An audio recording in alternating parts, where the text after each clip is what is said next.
You can already tell who done that. He always trying to ruin the intros, but it is who he is. It's Daps, the 15-year-old. But other than that, Matt, you nicked something else out my snack drawer. That is the crappiest snack of all time. This is not the crappiest snack, right? My daughter goes for some of them. Do you know what this guy's got in there? He's got like them as well now, yeah. He's got like Rocky. Is it Rocky? He gets, you know them things that when you were young and you had packed lunch at school and you'd get in there, they're like the measly little crappy bars, yeah. But like breakaways and Rockies. Yeah, breakaways. He's got breakaways.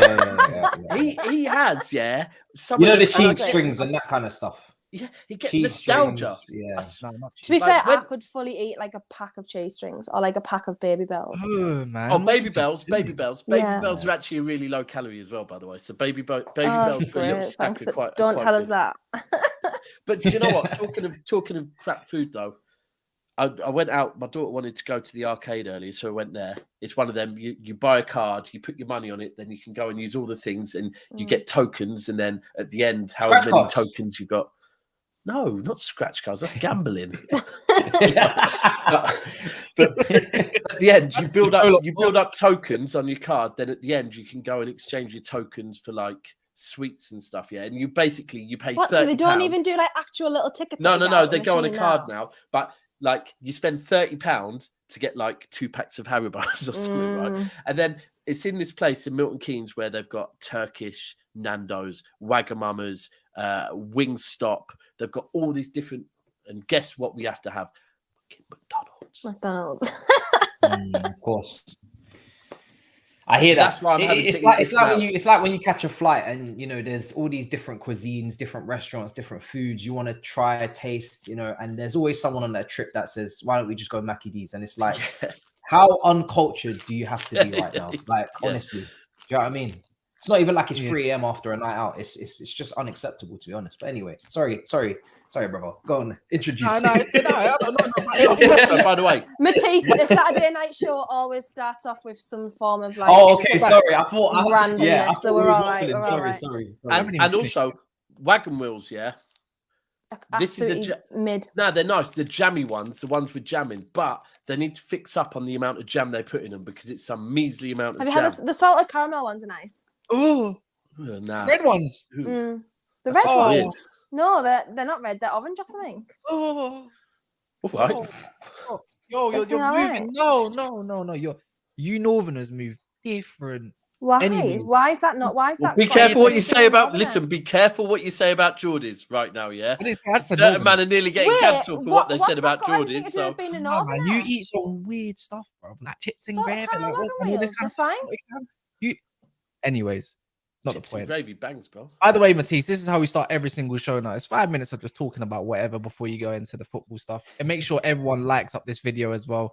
Just over 100 now. There's 407 of you in here. It's nice to see that many supporters are never a foul. We'll be joined by Deji in the next 10-ish minutes, you could say.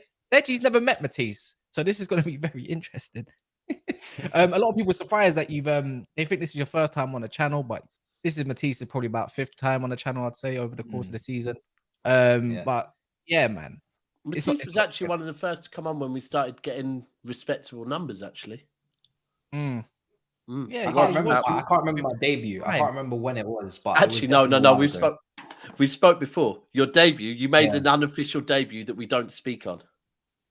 What? Who was the cast? Who was involved? Yeah, there's one. No, none of us. We just don't. Yeah.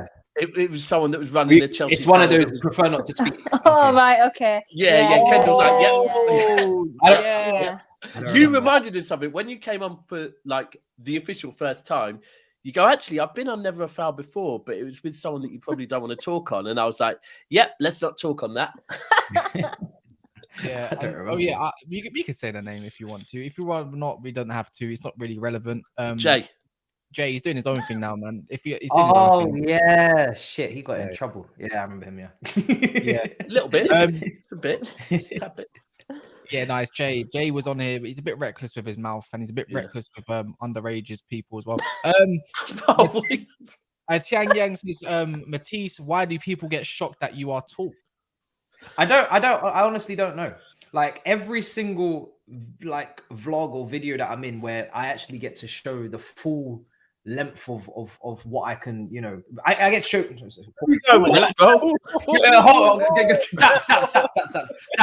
I was actually about to break it down properly, but you just welcome to Saturday night, everyone. Yeah. It's like let me just you were trying to take it. Let me just rewind because you was going off into what some you other could. World. Okay, I'm gonna let's just take this back. Let's just rewind. Let's just start again. So every single time,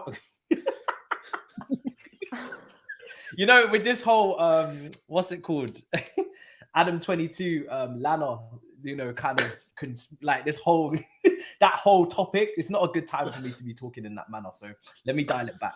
Basically, the video / vlogs that I'm in, when I get to stand up. Right? Is that okay for everyone? Cool, audience, cool. Yeah. When I get to that's probably not the best way of saying it either. The plug.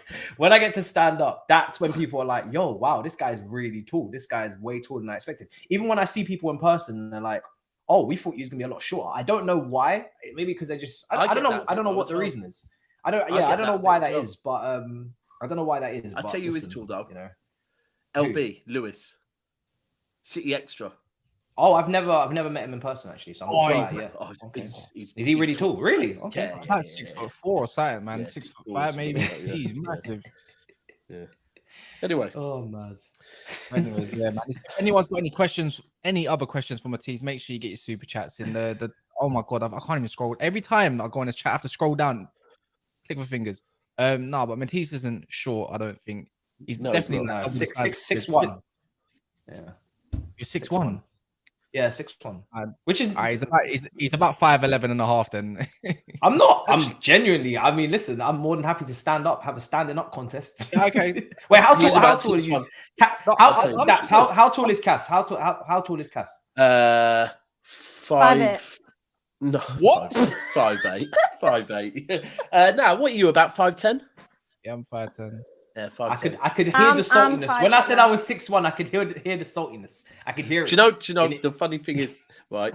So there's this little thing when Cass first came on board that Cass and Ty both being United fans, yeah, that there's this rivalry, right? Oh. And Cass came down like about a year ago, and Ty was at work, and Ty came round, and literally me and Soups are there, and the minute they saw each other, like one of them goes to the other, I forgot you were shorter than me or something like that. And I thought you two, just want to do this one up. No. This is what he did, yeah. So it's like, raw, like it's like, Cass, I didn't realize I was short. I'm taller than you like that. And I'm thinking, bruv, you got them bubble trainers on for one, and two. And then I went to him, I'm like, raw, like, Ty, have you been deflating because you're looking a bit skinny? And he's like, what? I don't know what you're talking about. Like Cass, I don't know. Like Cass, like I'm like, what do you mean? Because you got the lisp in it. But anyways, right, you Shan, move on. What Northern lingo's that? You are shocking. You are what's very shocking? rude. Very rude. What top's that, Kendall? What top's that you got on? Venezia. I remember when they were selling them tops. Nice. Remember their promo for that was mad. It was Kappa, isn't it? Is that Kappa? Mm-hmm. It's inspired, I think, by Gucci. Yeah. Well, okay.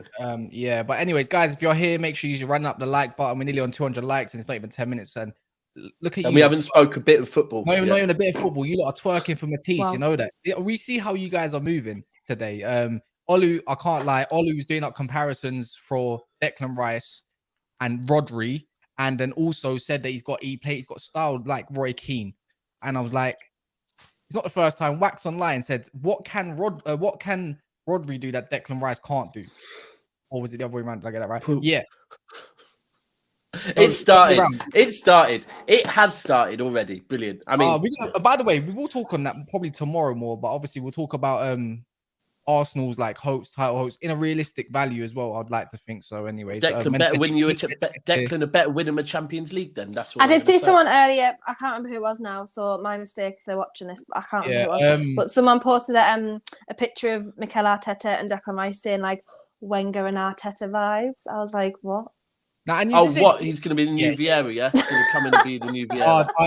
I've seen that today as well, by the way. That's captain, leader, legend, all that stuff. This ain't to all Arsenal fans, by the way. This is just to the I think he's a good crazies. Signing, by the way. Just to be clear, I think he's a good signing. But like I've actually also said that I think with Havertz and Mount, both give them time and let them cook and see what happens, right? Because I know Arsenal fans will already be saying, "Oh, see, we're being salty towards Arsenal," but I'll say the same thing. Why can you never let anything cook, right, before you start talking? Just let him cook. Declan Rice is a good signing, right? Let him cook. Don't be talking, what can he do? What can Rodri do that Declan can't? Like, let him go and do that and then sing his praise. A lot of people forget as well, Rodri took obviously a year to settle in because Fernandinho was ridiculously good. I think the key is with Rice is that people are quick to forget what a season Partey had last year. Up until the final stages where he started giving the ball away, making mistakes, he started to tail off. But they were putting him in conversations for the best defensive midfielder in the league, right? Yeah. It was Partey, Casemiro, and it was Rodri. And the only reason why that was is because Arsenal were basically perfect up until around maybe, what was it, late February? About March, right? Arsenal had an almost perfect record. They drawn at Southampton, they'd lost at Old Trafford. Apart from that, they'd won every single game. So Rice has to equal that just to get into that conversation, and then he has to surpass that at the back end of the season. It's a lot to ask in your debut season. I know he's cost a lot of money, but that, Partey was press resistant. He was driving with the ball. He was a passing option. He was spraying it. He was banging them from distance, right? Scoring a couple goals. His performances were right up there. So for people to that's a lot of pressure on Rice. The pressure has to be there because of the price tag, but I think they should let him walk before he runs on that one. I think long term he'll be a better player, but short term. Before you jump onto that, Daps, it's funny you say that, but you spoke about Rice as if he's going to be staying in the six. When we had a massive conversation saying that he might actually not be in the six. Let's say Partey does stay or not. They're still looking at Alavia. They still got Jorginho. What that tells me, if you've got two DMs, that means that man must be going to the 8 because there's a massive gaping hole in that 8 right now, and it only smells of Smith Rowe or there's potential Havertz, left centre mid region, whatever you want to call it, shades of Van Persie, but playing left centre mid, right? So I can only see it being the way I'd see kind of situation. The way I'd see it is, we spoke on it earlier, is I do think Arsenal, like City, they're trying to get players that can play in multiple positions because it makes perfect sense that, God, if Partey... But if I'm looking at Arsenal right now and I'm looking at the players they have right now and I'm looking at Partey is still there, Jorginho is still there, Rice has come in, they've got Havertz, they've got Odegaard, they've got Smith Rowe. For me, for Arsenal's squad depth to improve so that they can challenge again, go further in the Champions League and go probably in the other cups, I'm saying, right, we've got the depth now. Partey must stay. Partey stays, sits in the 6. Rice goes left 8 and Odegaard goes right 8. That is Arsenal's best midfield for me. Rice, Partey, Odegaard. If they keep Partey, 100% Rice. City weren't looking at Declan Rice to come in and be John Stones, do what John Stones does, or to come in and do what Rodri does. They were looking at Rice to come in and replace Gundogan as an 8. So I agree with you. I think they should keep Partey and they play Rice as an 8. So the comparison with Rodri, I don't even think makes sense anyway. Big up, Deji, if you're lost in conversation. Currently, we're just talking about Declan Rice and probably where he's going to fit in a little bit to everyone's different opinion. But big up, Matisse, Deji, Matisse. Now he knows who you are now, Deji. Don't worry. He's well prepared for your takes. You're on mute, by the way. Yeah, he wasn't prepared for that. That man's thinking that is right. Look, apologies for being late again, but I'm rushing home, running red lights, so the police are probably going to get me to get here. But it's nice to meet you, bro. Pleasure, bro. I know a lot about you, and it's good to have a fellow Spurs supporter on the show. So big up to you, my G. Big up to you, my brother. Which who? Which you wear? Who's the Spurs supporter? Well, hey, Cass, ain't that Matisse? Yeah. As in Matisse, Le Savard. Yeah, you're right. Yeah, Matisse. Yeah. I thought this is the Spurs. Oh, sorry, bro. It might have been the wrong one. Listen. I don't want to be associated with that club. I'm not gonna lie to you. Let's keep that separate. You know, when you was a kid and you used to ask your mum to separate the foods on the plate, nothing can touch. I am on the plate with Spurs, but we can't mix. There cannot be any touch. No connection there. Please, we're not. No affiliation with Spurs. Yeah, even in Lily White as well, Matisse. Wait, you know when the stream's doing well, yeah, when there's bots back. Listen, I will wrap myself in as much blue I need to for you to understand that this is not. I mean, Tottenham wear navy blue as well. Listen. Right? I mean, that looks like a couple. He's looking for anything. He's gonna put it. Sorry, that's not lying. That's a chicken, isn't it? That's a. Don't play with that one. Do you know what I'm saying? Don't. Is that Tottenham's away kit? No, let's not do that. Let's not play with that one.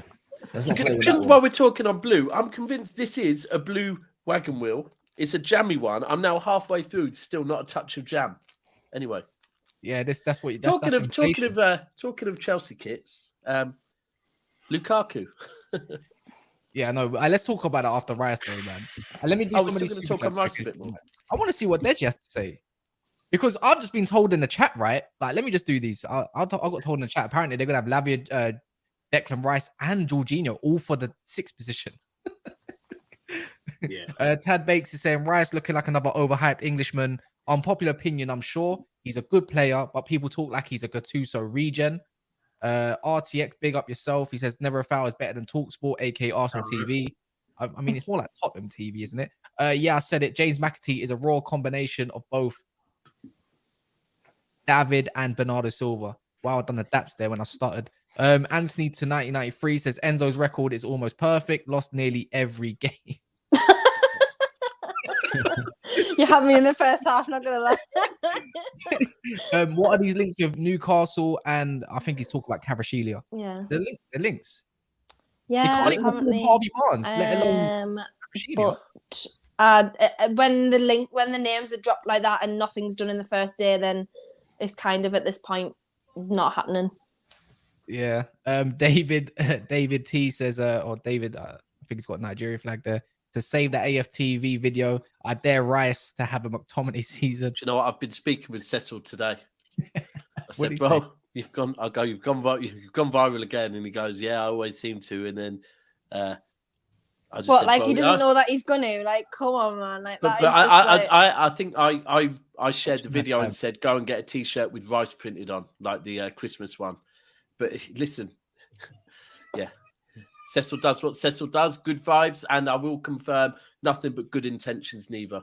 So yeah. I'm sure he had Martin, last one, and this will move on with the conversation. It says, congrats on the 12K, never a foul, 50K loading. Yeah, we're just trying to be like Matisse. That's why we got him here, because we want to know how he gets 50K so quick. It's a bit suspect, a bit like Man City's charges. Listen, everything organic. Everything organic. Cow and gate, organic, everything. Cass, do you really want to come around here and talk about charges today? Oh yeah, we paid our fine. Oh, actually, you paid your fine. We paid our little 300K fine. So you found guilty. 50, yeah. You've been found guilty. I mean, it wasn't really found. Well, it didn't really go to court. No, because you've backed me before when I've had conversations with Liverpool fans and said the fact is we haven't been found guilty yet. Liverpool got found guilty of the little USB thing, right? And nicking our. That's joke. It's gone. Joke. What joke?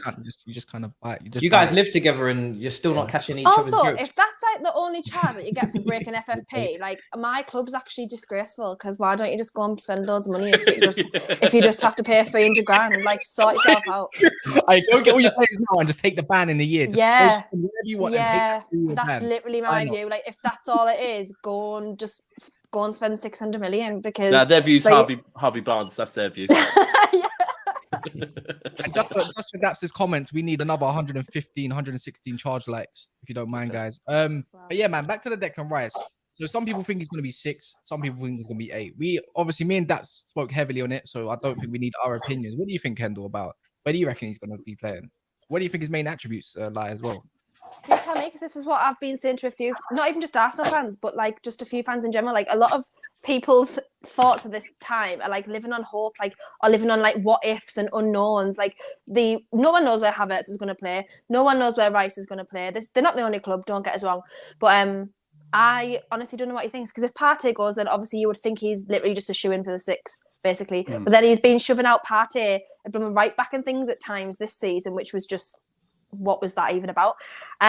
So I don't know what he's going to do. I don't see Havertz in that 8 role. I know Arsenal fans are like desperate to kind of say, oh, he's going to cook there. Like Havertz he's going to replace Xhaka. Like, really? Like, is he actually going to? I really don't know what they're even considering. Obviously, they've got Odegaard there in midfield as well. He's pretty settled. They've got like Smith Rowe. I just don't know what Arteta's cooking at this moment. I mean, like on the outskirts, he's got all the ingredients, right? Like for the perfect meal, like really, really good. But then when he's putting it all together, that's where it's going to be like, does this even taste good or not? Because we don't know. But I'm waiting to see. Love that you say that, because Arsenal fans, and Daps has alluded to this loads of times, City, like you have to put City because they are the pinnacle, right? They are the first. You look towards them, and that's it. That's what you look up to, right? Because you got no choice. They're the best team in the country and in the world. Arsenal fans seem to, even not just Arsenal fans, let me not even put them into that category. Man United fans, many other fans, everyone thinks that you need 2 players in each position. But you look at Man City, and they don't have 2 players in each position. They got about a squad of 15 plus a standard 16, player plus some academy prospects, Rico Lewis and all this kind of stuff. And Arsenal fans seem at this current moment in time say, no, but we need another striker. We need another this. I'm not saying all Arsenal fans, by the way. I'm trying to be nice. Don't you think that this squad, as it currently stands, is enough to go and win a title? Because like you didn't see Liverpool. Let's just cool, my dog. Yeah, cool about enough to win a title. I hear what you're saying, and on paper it does. For me, I just, back in the day, I just need to go back in the day. Back in the day, the 2000s, when Arsenal was winning the league, one of the things you can guarantee is they were bringing on, they were making the right choices. Under Arsene Wenger, over Mars, Petit, Vieira, Henry, he knew what he was doing. It's not making sense to us because it don't make sense. For me, before Declan Rice comes into the Arsenal squad, you need a 20-plus goal scorer up top. Do you? They still don't have one. And you know that in the Premier League, if you ain't got a 20-plus baller who's going to be putting it in the back of the net, the truth is you're not going to get it over the line. We're talking about thin margins here, and that is the difference. Jesus, I'm hearing his best ever season is 14 goals. Is that it? That's not enough to take Arsenal to the finish line. So for me, where is the 20-plus goal scorer? So until they do that, it don't matter what they got in the midfield. I don't care. Can I? They scored quite high. Just to counterbalance, right? Man City before Haaland, they didn't have a 20-goal hitter. They had Jesus. Aguero was injury prone, so he was starting to get fizzled out. You look at Liverpool; they had Firmino. They had goal-scoring wingers. Arsenal got goal-scoring wingers. I'm happy to call Saka and Martinelli goal-scoring wingers, or at least that's what they're looking like they're going to become. They hit good digits last year, right? They're looking like how many did they score last year? They're looking like, I haven't got their exact statistics, but they contributed. They contributed. Would you say last season Arsenal's issue was goals, or would you say it was defending? Because for me, when I looked at some of the goals they were conceding from set pieces at home to Bournemouth, against Aston Villa, against West Ham, against Liverpool, when I saw Zinchenko get nutmegged by Trent, all of those moments, Partey giving away the ball, Odegaard giving away the ball cheaply, not getting back, for me, defensively is what let Arsenal down. I don't think goals let them down. That's me personally from what I saw last season. I thought it was nicely covered. Trossard chipped in as well, a couple. I hear what you're saying, but just picking up on that Liverpool fact, you had Mane clocking 20-plus goals. You had Salah clocking 20-plus goals. Martinelli and Saka, them man are not clocking 20-plus goals each. It's not going to happen. Trajectory. You don't think they could? No, it's not happening. I don't see them two man going that far. I don't. They're both still really young, though. I don't see them still young. In that game. And then remember, Firmino, when they were clocking 20-plus, Firmino was chipping in with about 14, 15 goals. That's really what it takes. And I don't see the front three of Arsenal clocking about 40 goals between them. Or 45. Really? I think with Saka and Martinelli at the age they're at, I thought they scored pretty highly last season. I don't think it was defence was the problem. I think attack was the problem. If Arsenal had Kane, they win the league. They were defending really poorly, bro, from set pieces. They were conceding some really stupid goals. Bro, I'm telling you. And I think to say that Saka and Martinelli can't become that level at this age, I think that's crazy. I'll be real with you. They're very young, bro. They're very young. If you had Kane, you wouldn't have had such a dusty season like the season you lot had. Chelsea haven't got the best records of strikers, though. Tottenham had Kane, and because their defense wasn't on point, look what happened against Newcastle. Yeah, but they shipped 5 goals in 20 minutes. Kane still scored. Our defense is dead food. You already know that. But if you had Kane, your season wouldn't have been as dusty as it was. Oh no, agreed. It doesn't mean we would have gone on to win the title. If anyone had Kane, it wouldn't have been no. I have to disagree with you, Deji. Yeah, because one thing I think Martinelli has the grips to be something special, like Salah, like in the future, because he's only 21, 20. Yes, because Salah's known for his goal scoring, the way they dribble, the way they beat a player, the way they cut inside. It's very Salah-like, and I think Salah's definitely an area where he can reach it. Doesn't mean he's going to, in my opinion. The way I look at Martinelli, he just come off like a 15 Premier League goal scoring or 14, and I think there's another year to it. And I think if you upgrade that team, I think he can only do better. And I think when Jesus scored 15, Saka got 14.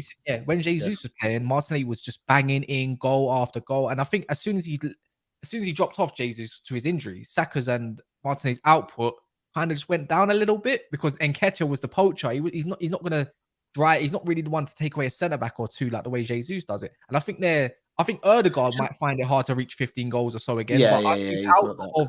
The forwards will go up because remember, Jesus got like 10 Premier League goals in it, Daps or something like that. And then he's looking good. If that's a maybes, there's no reason why he couldn't have got about 16, 17 goals last season. Do you know what? Right, I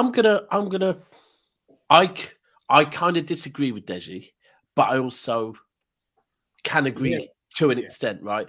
And what I would say is that because City's a great example, but City getting over the line the first time in this era was with Sergio Aguero, right?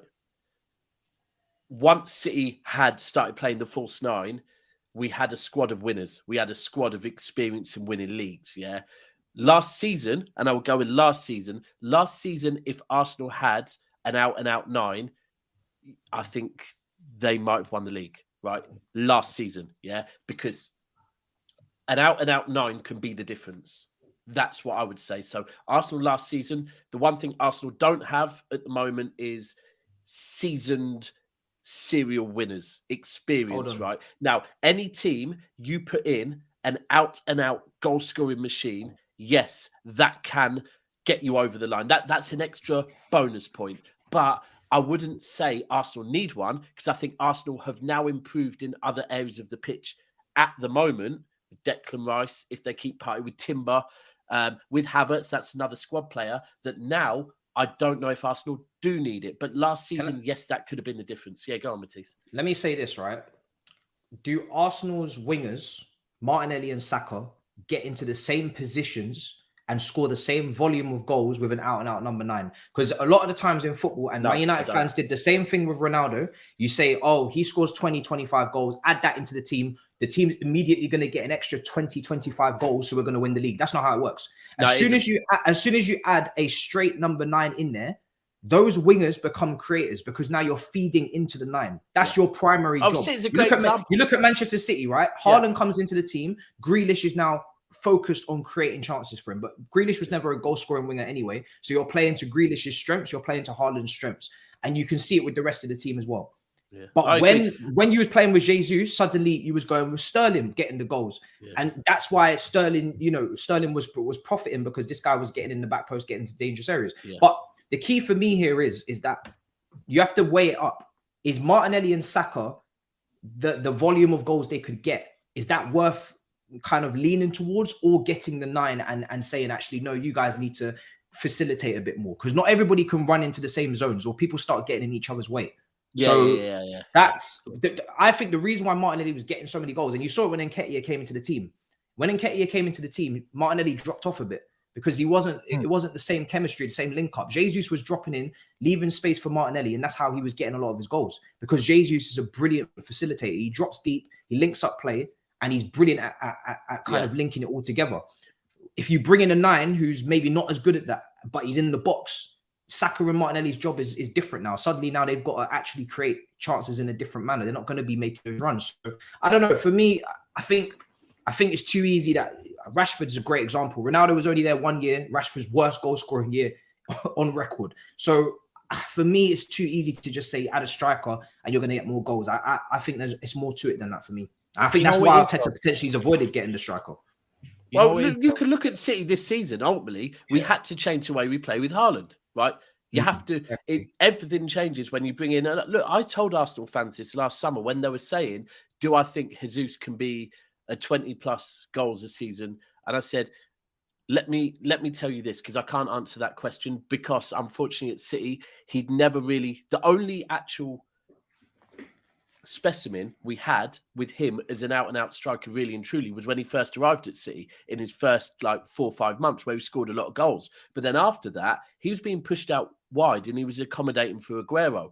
I said, the one thing I can guarantee you, and actually I've been proven right, is Gabriel Jesus joining your team will increase your output. It will mean you as a team get more goals. It doesn't mean he's getting them. It might be other people, but why does it matter whether you've got one player getting 50 goals or you've got 8 players getting 55 between them? You take the 8 players getting 55 between them, the one getting 50, right? Yeah, for me, a lot more handle, isn't it? But what I'm trying to say, what I'm trying to say is that in order for that to work, you need those wingers to be clocking 20 goals. Yeah, you do. In the season that Liverpool won the Premier League goals, made that specific. Premier League goals. Yeah. Mane and Salah were 20+, and then Firmino was in and around 10-ish. I don't know, 10-ish. And to be fair, even in Tottenham's best season, I think Kane and Son were in the 20+s, and then we had I can't even remember who it was, around 10 goals or 8 or 6 goals, Lucas Moura. So you could see that the problem with Spurs was that Lucas Moura's output wasn't big enough. So that's all I'm saying. So if you're saying if Martinelli and Saka can do what you're saying, that trajectory, and be doing 20+ goals, then it's scary times, because then that is the team that's going to be competing with Man City for the next few years. I see no reason why not, personally. I'm on the fence about that. I'm not saying they're going to do it next year, but I'm saying they should be looking to do that in the coming. If you're doing that now at this young age, 14 and 15, you should be doing 20+ in a couple of years. You should. If everybody's doing their job, coaching and improvement wise and everything, that should be the aim. Otherwise, something's gone wrong. You know what it is though as well. There's no such thing as another Benzema in today's game that's young enough that can do it. It's all potential, right? So when you look at we need another, who is it? The only thing I can say is close that's available to someone like Arsenal, maybe even Chelsea, right? Is Ivan Toney. Now, and you look at around the world, how many Ivan Tonys are out there, and who said that he's going to even bang? But he should be. He's a target man. He can link up, play. He can do it all. He's just like a budget version of Kane, in my opinion. Let me do some of these super chats as well. Big up, you're on mute, by the way, Deji. Big up Ismail in the building. He said he's become a new YouTube member. If you want to support Never a Foul, you know how to do it. Liking the video, a super chat, becoming a member. We're going to be updating it in 2 weeks' time, so members can get involved with different things. Martin here says only Arsenal could have overrated squad with terrible signings. That makes no sense and must win the league and Champions League. Let me read that in my mind. I think he's been like Saki. Like, we're saying that the squad makes no sense and the signings don't, but then we also saying, well, they should compete with the league and the Champions League. But that's not what we're saying. I think he's just got misconstrued. Sorry, Martin, just to confirm, firstly, Martin, because Martin, me and you rarely agree. There was another one, another super chat. Yeah, we got another one. Just on this one, Martin, I know we rarely agree, but I do always appreciate your support of the channel. No one has said Arsenal's squad is overrated. What we've actually said is let them earn their rating. Declan Rice has come in. Declan Rice, I believe, will earn his rating. What we were saying is that when there's people saying, what can Rodri do that Declan Rice can't do, and those type of things, well, he hasn't kicked a ball for your club yet, respectfully. Let him kick a ball and earn it himself before putting him in that bracket, because look, a lot of you did it last season with some of your players, and by the end of the season, they wanted them out of the club. So just, Other ones, Dizzy says Deji is waffling. Everyone says Arsenal needs a 20-goal season striker, but they scored 88 goals last season, more than everyone bar City. Yeah, that's what I was saying at the can beginning. I just say something? Because I feel like I'm seeing a lot of chat. People drawing me out in the chat, and I'm assuming they're Arsenal fans. You man are dusty in the sense that you man are not ambitious for your club. So you scored 88 goals and got what? What did you get for it? Do you know what I mean? Like, come on now. You're talking about winning trophies. You're talking about winning the league. You scored 88 goals, and I'm talking about you bringing in strikers or your guys, your wingers, getting 20 plus goals to take you to the promised land. Promised land being the Premier League or Champions League, not no dusty FA Cup or Carabao Cup. So until you can come with a logical argument that's going to show us how you guys are going to get to the promised land, I'm actually helping your club with what I'm saying. I'm helping your club. That's the and for me, there's different arguments in it. Why are you going Northern on the club thing? I thought I was trying to do a Rafa Benitez. Number 9. You man are saying that Martinelli and Saka might be enough. Let me bring that up. We will soon see. We will see what. But as for the Arsenal squad as it is it enough to win the Prem at this moment in time? Yeah, no, I don't think so. This is on Tuesday. Deji, I'm gonna actually say it like if it's at you, Deji, you're waffling. Goal scoring is not the problem. And then he said you I have nothing to say. Just Deji, just waffling again. So you've had a triple waffle. Dizzy rascal. Yeah, you keep waffling there. I don't want to spend this whole show talking about Arsenal, but no, definitely last question before we move on to Chelsea, right? Should Arsenal fans be more ambitious and say we should be winning this league no matter what now? Like, should they say as it currently stands? With that, I don't think I've ever met an Arsenal fan who isn't ambitious. No, because in terms of like, I remember, let me bring it back to Olu. Olu's one of our members. He's very active in our chat on Twitter. If you want to join, just message me or Daps. We'll put you right into there. It's nearly 100 people. It pops off every single day. It's funny as well. Pablo, you're still in a gulag, by the way. He said, I said, Arsenal should win this league. And to be fair, I want you to win this league over City if it's to be out of you two guys, right? Yeah, you don't want us doing a 4-peat. Liverpool fans, you wouldn't hear a Liverpool fan say, along the lines of, yeah, we can win the league, but who's the best team in England right now? You don't hear that. No, they say every single season, I should be winning this league. We should be winning this league. We're going to win the league.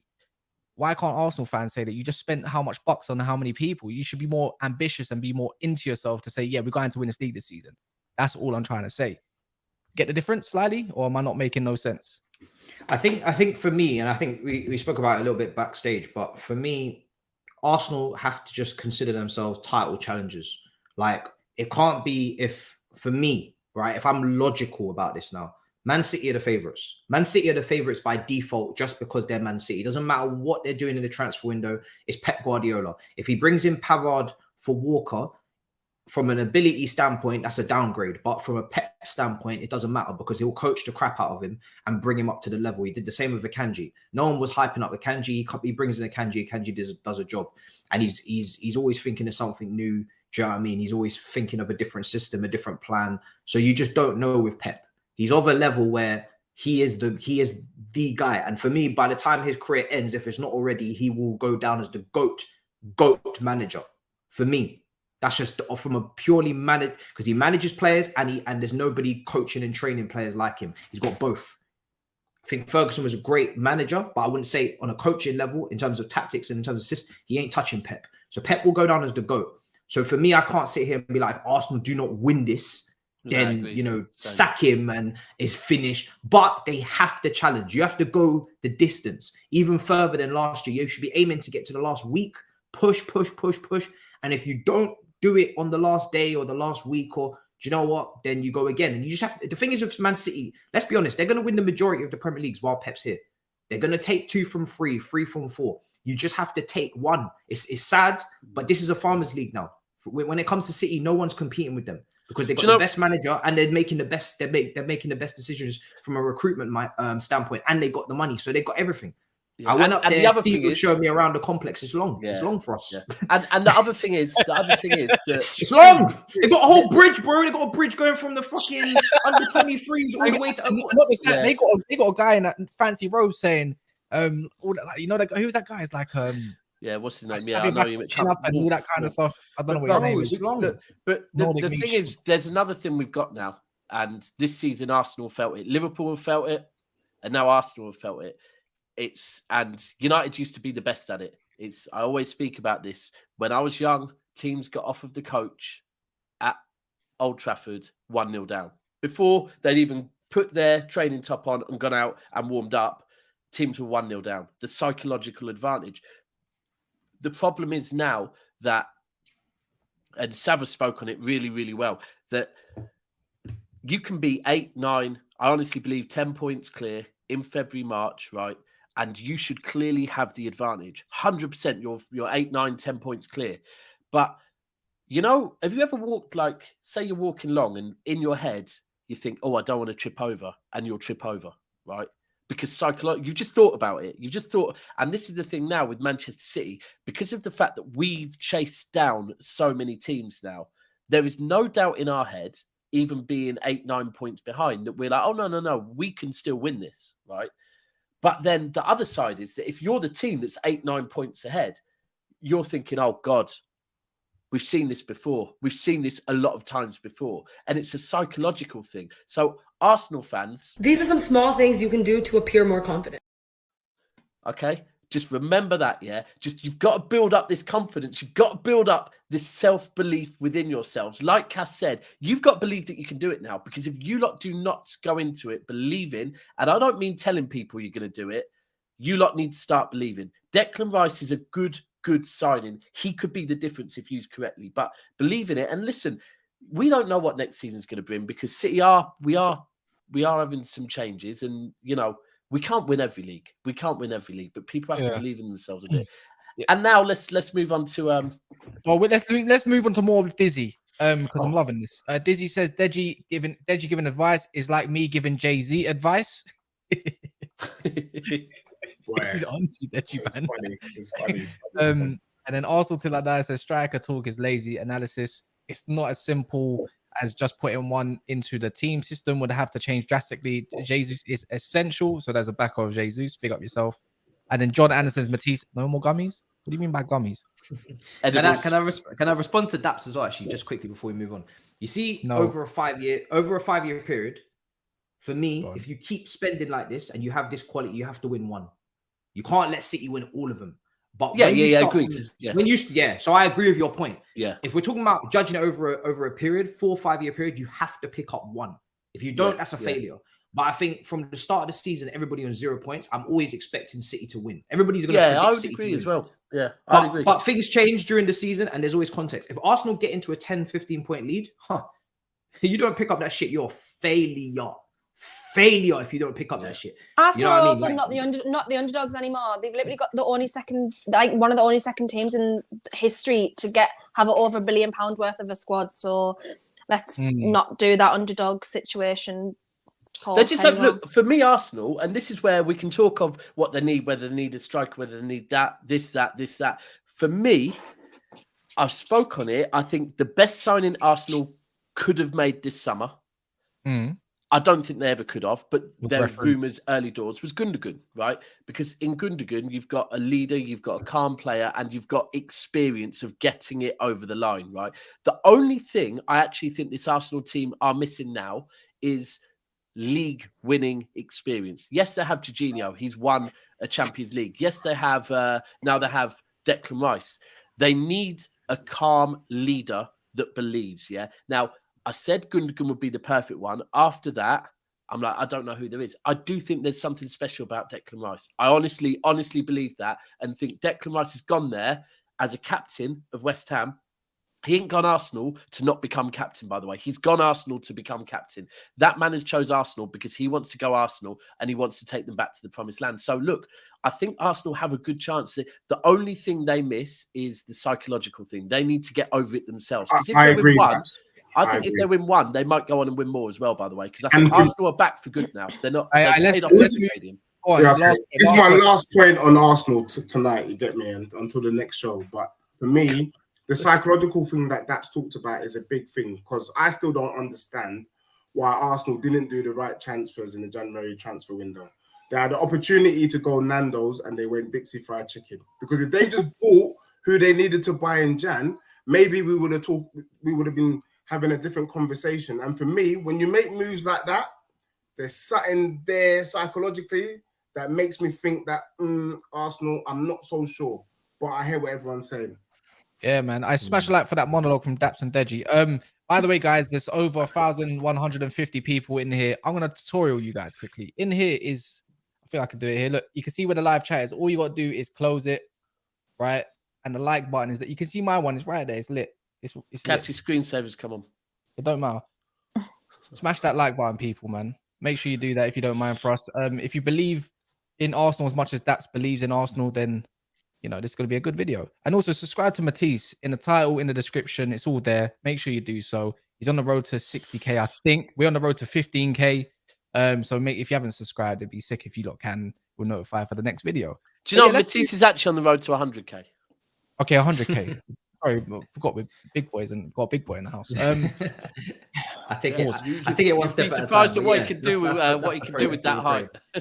Yeah. And then last point, last super chat towards Chelsea. Bad take. We raised the value to 1 billion, not spent 1 billion. I mean, did I say you spent 1 billion? No. First of all, I said that you've got a squad worth 1 billion. No. So didn't say that you spent 1 billion.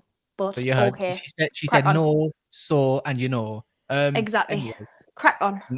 And doesn't know how to pronounce the T properly. Chelsea and Lukaku, man. Matisse, take it away, man. What were you saying about Lukaku? Snubbing Inter. He's going to kiss another badge for the 6th, 7th time in his career. This guy's a mercenary. You know, he's moving nuts. And you think if I remember, you were screaming his praises when he first signed. Yeah, of course. But for me, every player that signs, I'll give them the support. And I'm not gonna lie to you. I fell for them. I was manipulated. I was manipulated. manipulated. I fell for the PR. That won't be, and that hasn't happened again since. You're not gonna strike me twice. Do you know what I mean? I've learned from my lessons. PR is a brilliant thing. This is why they pay companies millions, sports people, and they pay PR companies millions, because it's incredible what narrative you can cook up when you say the right things and you put the right things together. And we as fans, and myself included, we can be caught in the crossfire. Do you know what I'm saying? Especially when you're excited to, build on a Champions League win. You're catching me at my weakest. We just won the Champions League. We've got Thomas Tuchel, who's done a madness inside a couple of months. And now I'm thinking to myself, wow, what can we do by bringing in this player who's got a lot of revenge potentially in his hearts from a Man United move that didn't work out, trying to, kind of replicate his kind of father figure in football in Drogba. All of these things that are put together, and it makes your mind do crazy things. But if we're talking about the present moment, I need this man out of my football club, and I need him out immediately. And ever since he did that interview, I've not changed my opinion once. I even went on Sky to completely drag him through the mud there as well. Like I wasn't playing, and I know they can, play when you go on these media outlets, the players can see that in the training camp. They can, that they have Sky Sports News just playing randomly in anybody's training complex here. That's just in the background in the cafeteria. But I was very clear to drag this guy through the mud and say, listen, the way that you acted with Sky Italia, you can't do that at this club after you just signed a couple of months ago for a record fee, getting paid 325k a week because you feel like it. If this guy wakes up and it's sunny, he wants to play in Italy. If it's raining, he wants to play in Spain. If it's snowing, he wants to be in Belgium. He'll change his mind based on the weather. And we've seen it with Inter Milan. He's been saying for years, Inter Milan, my one true love. This is the only place I want to be. Everything for Inter. And for Lautaro and for the gun celebrations and for the weddings and for everything. And as soon as Inter Milan take a bit of time in the negotiations because they think they've got the personal terms wrapped up, he's apparently, according to Damasio, already chatting to Juventus before the Champions League final even started.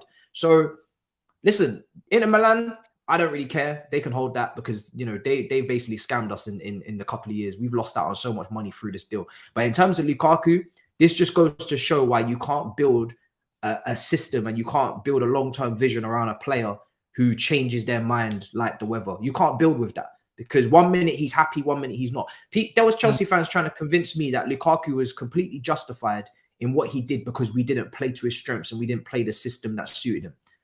Last time I checked, Thomas Tuchel's not the manager of Inter Milan. It's Inzaghi. So I don't know what Inter Milan have done to annoy him, but it doesn't take much. So for me, I just need him sold ASAP, and I would have sold him for a pack of Haribos, no problem. They're the one, they're looking for money. For me, I would have got rid of him for free, because I'm just not in. I'm not a negotiator. I'm moving on feelings, and for me, I would have cleared him out easy. Change the locks at Cobham. Don't let him back in. That's how I see it. That's how I see it. Change the locks. I like the part where he says, "I'm making sure that I put his name to drag him through the mud." Yeah, Lukaku's gonna go. They're saying about 30. Do you want me to be completely honest, bro? In this current time, people right now, they're like, okay, we got to be, and I get it, we have to be more careful with our words because you don't know what people are going through. And that whole Dele Alli thing, when Dele Alli had his drop off, now it's time to stop criticizing slant. It's clear that something behind the scenes is going on. I said it months ago. There's going to be a doc that comes out on Dele Alli, and he's going to really tell us what's happened, because no one just drops off like that for no reason. Yeah. But you see some people as well in this world, it doesn't matter if they're in football or not. Some people just bastards, bro. Some people just bastards. That's it. Like, there's no more to it. There's no more to it. If she sees this, you've just dragged him through the some people just bastards, bro. That's some people just bastards. That's it. Like, it's not something deeper just because they're a footballer. No, he's just a bastard, bro. Like, he just wants to move mad. He just wants to be the center of attention. The ego is crazy, and that's it. Who's the main Chelsea guy on Talk Sport? Is it Cundy? Rory.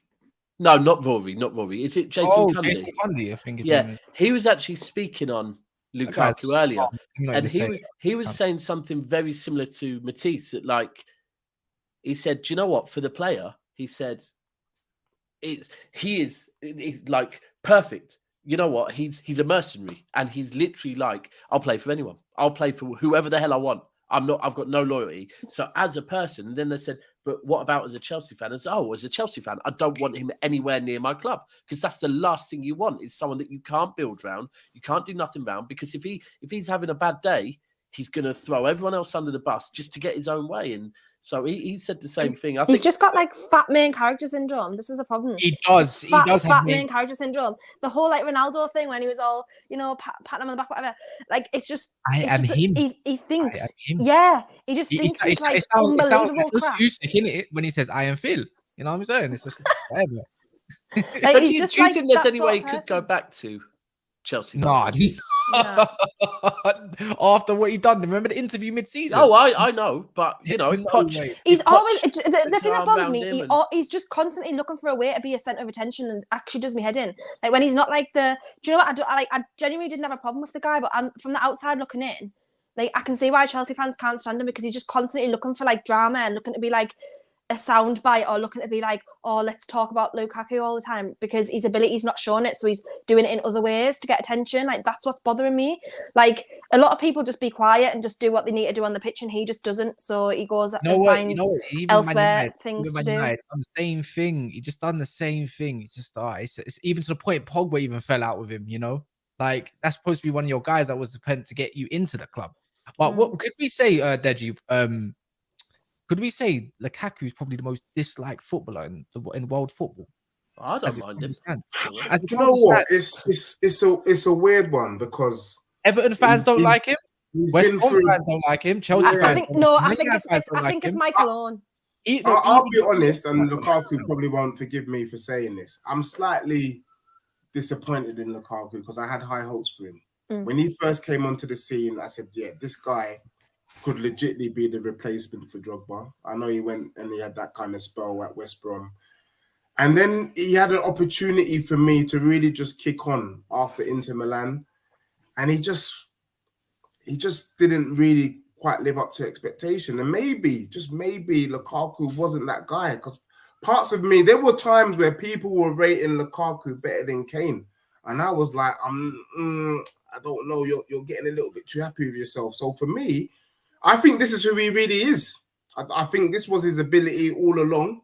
And it's a shame, because I had high hopes for Lukaku. And I can see why people are hating on him, because you wanted more. You wanted more from him, and he didn't bring it. Do you know what? I think his second time at Chelsea kind of summed him up again with what Matisse said. That we got to remember, when he started at Chelsea last season, right? It was last season, wasn't it? It was only last season. It seems like so long ago. It was last season, Matisse, right? Sorry, last season when he initially. I don't mean the season that's just ended. I mean the season before. When he was. Yeah. Was it then? Was it? Yeah, it was. I think it was. Yeah, it was. Yeah, and he started the season well, right? And he was scoring a lot of goals. Then, correct me if I'm wrong, he got injured, right? And then pretty much when he came back from injury, because he didn't instantly walk in, exactly what Matisse said, he threw his toys out the pram and did the interview. And it was like, hold on. Yeah. Literally the first sign of something not going how you want it, you've gone and caused a scene where actually last season, he'd started the season well. He was doing everything he needed to do as in scoring goals, right? But he was exceeding his XG, right? Yeah. And I'm not gonna lie, it wasn't fun to watch that early part. We would, from an attacking standpoint, it was clear that he was still getting used to us. We were still getting used to him. The season before, we played with Timo Werner. We played with Kai Havertz as like the roaming 9 in a front 3-3-4-3, and we were used to a moving target, so to speak. And he was a little bit more static, a little bit more stationary. Yes, he likes to run the channels, but he doesn't have the endurance to be doing it all the time. And it's like it's one of those things where he's a weird player, because I wouldn't look at Lukaku and say he's a natural target man. Like, he's not a Drogba. You wouldn't play off him like a Giroud. He needs to be running down that right channel, coming in on his left foot. But then his close control is very iffy as well. It can be heavy. So he's a strange player. But he, for me, is a player that, and we're seeing it with Inter, counter-attack. If you can play on the counter-attack, or you can play in a fast tempo, then you can get him going into space. When it comes down to us, we had Jorginho. We used to move the ball in a more methodical, slower pace. That doesn't suit him. He needs the ball quick. So, but again, you should, and this is where, for me, players, they need footballing agents, not just money agents and financial agents, and they need football agents. Who are you going to? Do they suit the way you're playing? And do they truly understand how you got your goal tally? Because a lot of our recruitment from a striker standpoint was, we're going to sign strikers that got goals, but we have no idea, it seems, how they got their goals and whether their goals will translate to us. That you could apply that to Timo Werner and to Lukaku. Both of them were top goal scorers in their leagues before they came to us, but then they couldn't get the goals because we were a possession-based side coming up against low blocks. But I've always understood that. But where I don't forgive Lukaku is you're being reactionary. So yes, we don't suit the way you're playing right now, but you have to give it time. Don't flip out over 5 months and be like, these guys aren't suited to where I play, so fuck this. Like, no, give it some time. Give it a year. Give it a year and a half. Give it 2 years. Be mature. You're not a 21-year-old. You're in your prime, pushing late 20s. You're meant to be one of the leaders of the team. You've come in MVP into a Champions League winning team. You're meant to be one of the older guys, and you're throwing your toys out the pram because it's not exactly suited to exactly what you need. Nah, that's foolishness. I agree. You raised probably every point that you need to raise about Lukaku. But you know what? I would say the person that actually ruined him was Mourinho. When he decided to beef him up and then he liked the size of like his arms, his shoulders. I like Lukaku that was at Everton, that was trim, or the one that first came to Man United. Man United have this thing about beefing up players and making them bulky. I just don't like it. I just don't think it's needed. I'm seeing Donny van der Beek beef up and he still can't get a game, so it don't really make a difference, does it? But you know, I still think he's a good player. I'm not gonna lie. I still think he's a good player. I think he is. He needs to be again. It's just like Sancho. You just need to be in a system that's already thriving, not the one that is adapting to thrive. But yeah, man. Last one I want to raise Matisse, is someone close to your heart. Someone that supports Liverpool Football Club, and that's probably can afford him now and put in a bid if he pushes for it. This is light work. It's not light work. I just want to talk about. Don't build this up. This is light work. I want to talk about the possibility of this guy that's flirting with Jurgen Klopp in Liverpool, and the guy that can't answer a simple football question to say I'm staying at Chelsea and I only like Chelsea. Levi Colwill. You know, like I didn't actually watch back again because I can't stand listening to Husam all the time. Yap and yap and yap. So I decided to switch off, and I hear Daps in the background 24/7. Whoa. Husam, no. I just don't want to hear all that. I hear it anyways. Levi Colwill to Liverpool can be a thing. They're gonna get 40 million cash up front. They can put a bid down, a solid bid, and if it comes into, let's say, 65, 70 million, and he pushes for that move, who's gonna stop him? Why would you want to stop him? And by the way, I'm going to do super chats after. Chelsea. Why? Chelsea are going to stop. Why would you want someone that's not? Alex raised a good point, right? Alex said, "Well, I don't want to keep someone that doesn't want to be here." What's the point? Yeah. So there's a notion that he doesn't want to be here because his mannerisms are not proper Chelsea, blue flag flying high. Now, I don't need him to do that. I don't need him to wave the flag. Just because he came through the academy, I'm not asking him to wave the flag and to sing the songs and to chant, because that's the song. You mean the song? That's the song. Yeah, it's a song. That's what I said. It's disingenuous. No, we have multiple songs, but you guys play your game. That's this. Do you know why that's disingenuous? Because we've just seen it with Mason Mount. If situations don't materialize favorable to both parties, then they will leave.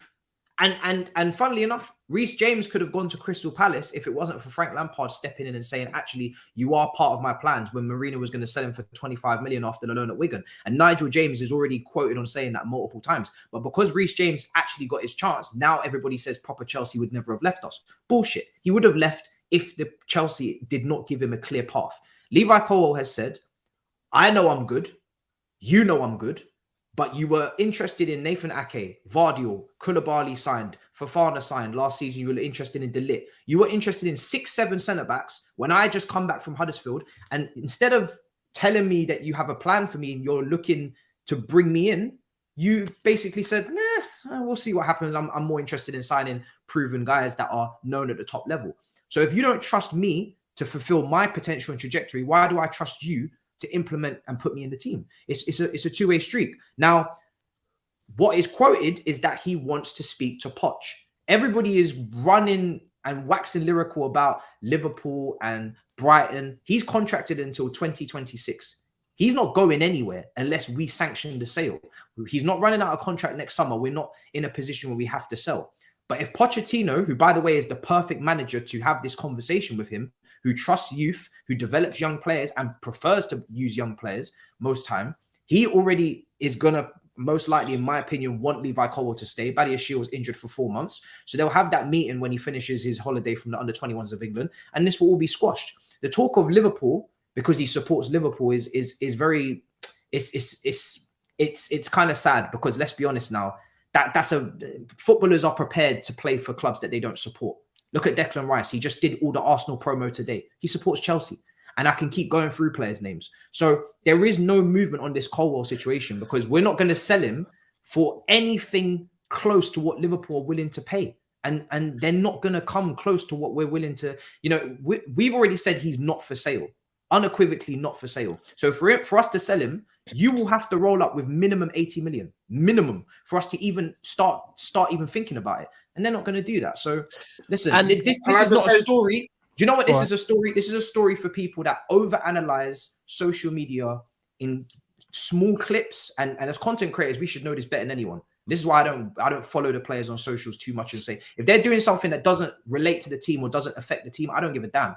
These little 2-second, 3-second clips of someone not smiling at this particular moment, we as content creators should know that people can take things out of context via a couple of clips. For me personally, people are over-analyzing these clips on socials.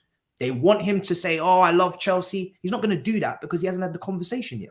Sorry, Deji, just quickly before I slander a whole fan base, because I'm not going to do that as a content creator. Who is it that is saying, he loves Liverpool and that's why he's going to push to go to Liverpool? Who is saying that? Is it the football world or is it Liverpool's fan base? Obviously, it's Liverpool fan base. Okay, right. So okay. There was a certain midfielder that apparently was nailed on to be joining Liverpool because their dad supported Liverpool, right? Mm. The same way I said to Arsenal, learn from your mistakes, and with Declan Rice, just let him cook, right? Same thing for Liverpool. Learn from your mistakes.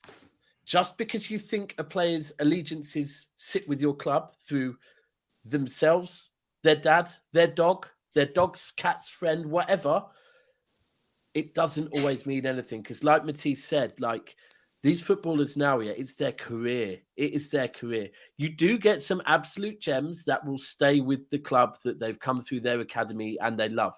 But yeah, I think you're right. As Poch Just one question, then Deja Ulan. Has Poch spoke on it at all, Matisse? Has he said anything or given Pochettino in his first interview said that he expects to see Colwill and Madueke on the tour. He will speak to them then. Right. But for everything that's reported, he's a massive fan of Levi Colwill. And he rates him very highly, and that's all it's gonna. Once that conversation is had, that's that really. So over to you, Deji. What were you going to say? Yeah, no, I just wanted to just say, speaking for the young ballers out there, for me, I just think, Chelsea's obviously got the best academy in the country. And if Colwill is feeling like he needs to go Liverpool, I just think it's a shame, to be honest. I think it's a shame. I look at the amount of players that Chelsea produce, on a yearly basis. They produce ballers, a lot of ballers that are filling up teams in other teams in the Premier League.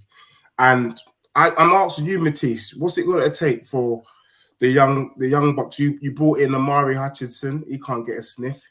You brought in Chukwuemeka, he can't get a sniff. You got all these young up and coming English talent that can't get a sniff. And maybe I'm just saying, if you're not going to play them, let them go. I know the answer to that. They need a conversation with Johnny Minerals. They need the the players that you've mentioned, obviously, we signed last summer. Now, in my opinion, we did this a bit backwards. We started signing young talent before we had the multi-club model in place and before we had the manager situation sorted, right? There's no point signing these players under Tuchel when he wants ready-made players that are going to win him leagues because he wants to win now. So, and we saw that with who he chose and selected to go on pre-season tour and who he didn't. People like Billy Gilmore left behind, and he took Marcus Alonso and players like that who weren't even staying at the club in the end because he's thinking about now. He's not thinking about too much, maybe the future. When it comes to those two players, they were never going to play this season too much, to be honest, as much as I would have liked to have seen Carney in particular, because we had a squad of 35, 36, 7, 8, 9 players. I don't know what it was. And politics. It's much easier to leave that guy, Carney, young, grateful to be, given the opportunity to be in amongst it, train. It wasn't even a starter at Villa the season before. You can blag your way as to why he can't be starting.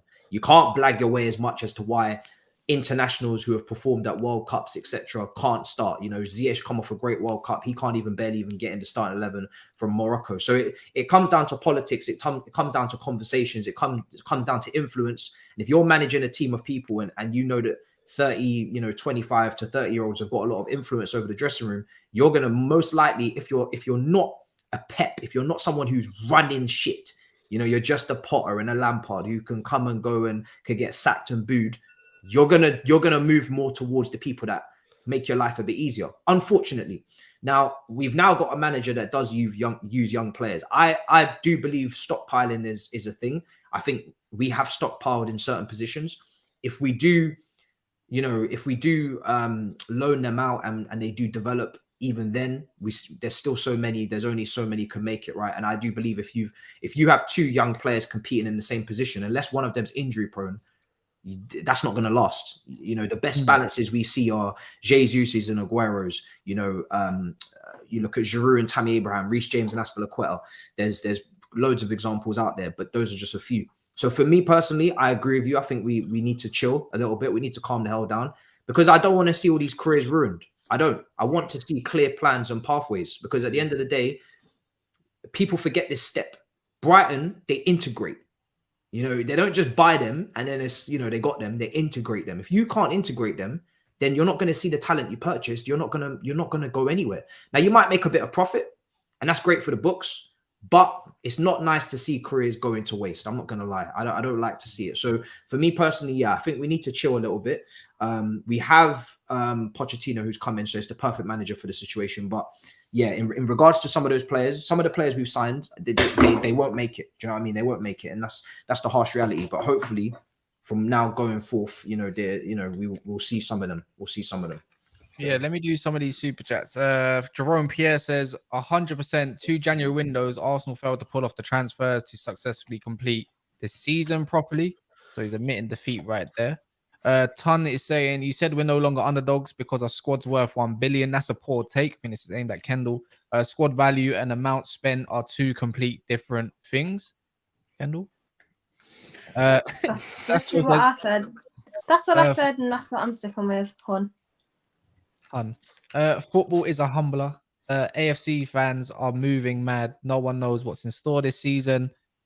Apparently, only Arsenal fans do. They never learn anything. He's saying Sasko. I wonder who he supports. And then you got David T. Big up yourself. Says I have a crackhead theory. Yeah, a valid theory. I think Jay-Z and Meg were catfished into thinking Lukaku was Stormzy. Only reason I can give. I don't know if I'm allowed to laugh at that one. I'll be honest. No, because and it is because he's under Rock Nation as well. He's under Rock Nation. He's under Rock Nation. Yeah. But yeah, big up everyone that's been in here, man. Big up Matisse. Is anyone Kendall, you got anything to say on Colwill? Is he proper Chelsea? But even is proper Chelsea anymore? You know, when the proper Chelsea, Mason Minerals, Mount leaves, what can you say is proper Chelsea anymore? Yeah, man. But big up everyone. If you haven't smashed the like button and you smell, you clearly ain't washed your hands or your eyes because it's not been hit yet. There's 2 more super chats quick. Arteta's Muse says, paying to find out who timed me out. How much are you willing to pay? Hold on. Can we hold on before we offer that service? Are we able to find out who timed him out? Yeah, I can just scroll up. Okay. Yeah, I mean, how much are you willing to pay? We'll certainly find out. We can take that offline. Or on the next show. We will find out, and then we will hold that information at ransom and find out how much you want to pay for it. I've already found out. Okay. Tiang Yang says, why do Brighton give me Southampton vibes? They got all these talents, sell them and end up struggling. They need to be smart. Yeah, it's true. That's I've said this before. Like it takes one bad window where they don't pick up the right players and they fall off. You ain't said that, Kendall. You ain't said nothing. Why are you lying? Tiang says, Carefree Lewis taking all Arsenal. Hey, Lewis is a gold mine right now. Anything to do with Havertz as well, man. He's all over it. But yeah, man, I'm gonna have to wrap up there. Big up Matisse for joining. If you want to go subscribe to Matisse and Deji, make sure you go in the description. It's not hard to find the description. If you like Chelsea, if you like the way Matisse talks as a Chelsea fan, he don't just do Chelsea content. He does other stuff as well. He's got a Battle of the North, and he's got various other shows with Dan Lawless. Formula One, I think, as well. Formula One's coming. Well, Formula One I cover on another channel because I couldn't cover it properly on my channel. But I do Formula One on Track GP with Abby and them guys. Oh, you on there? I didn't know you were on there. Yeah. That's a new channel. So yeah, that's where I do my Formula One stuff. Ah, got you. Right. Yeah. I'll tell you. By the way, if you want that name, I'd say put in that super chat. A big up Deji and big up Kendall as well for joining on a Saturday. Thank you. And we're back tomorrow. What time with Rivals Not Rivals? So tomorrow, if you guys want to, if you haven't subscribed yet, this is the perfect time. It's right now because tomorrow at 12 or 12:15, we've got myself, Monts, Greasy Don supports Chelsea, Monts supports Liverpool. We got George, Tottenham fan, myself, Daps, and also the last one. Who am I forgetting? What club am I thinking of? Now I'm forgetting. No, we've got a gal. Oh, a gal. So that's gonna be a hectic one, and we're gonna start pairing up some of these signings, and it's gonna be mental. By the way, Greasy Don is about 2-0 up, by the way, because he's press resistant. We'll see if he's press resistant tomorrow. He's mental. But yeah, man, 500 likes, all you great people. Make sure you wash in between your toes, and good night.